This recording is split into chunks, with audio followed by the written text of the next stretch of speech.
For one of the enabling systems on the Volt, since it's the first of its kind in terms of an extended range electric vehicle, the fuel system had to be redesigned.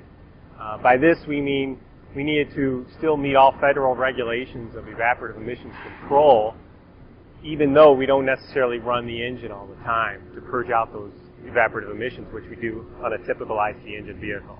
So for this, we required a whole new steel tank and associated valving that would seal that tank off in case we just drove the vehicle without running the engine. At the time the engine would start, we would then run like a normal vehicle and clean up the evaporative emissions that were held in our charcoal canister. Okay, the potential problem if we didn't seal it, we would just basically be emitting evaporative emissions into the atmosphere. And that's the whole premise of doing this vehicle, number one, is to be a green car.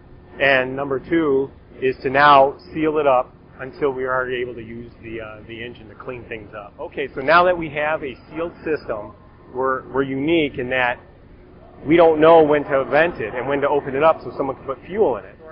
We also have a refueling management button.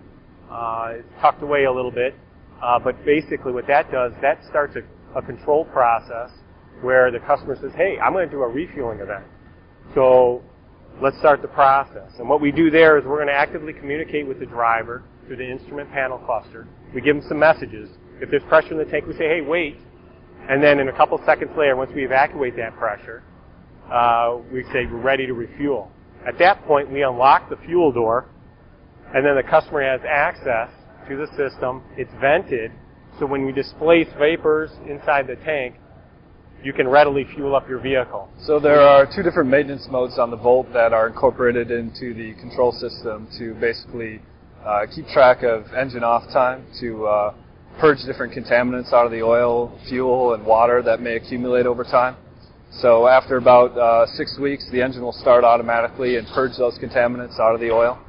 And then if the customer hasn't burned a tank of fuel in a year's time, fuel maintenance mode starts the engine and starts burning some of that stale fuel off so that the customer can replenish with fresh fuel and not risk any contamination to any components or anything like that. So both maintenance modes you can defer for up to 24 hours.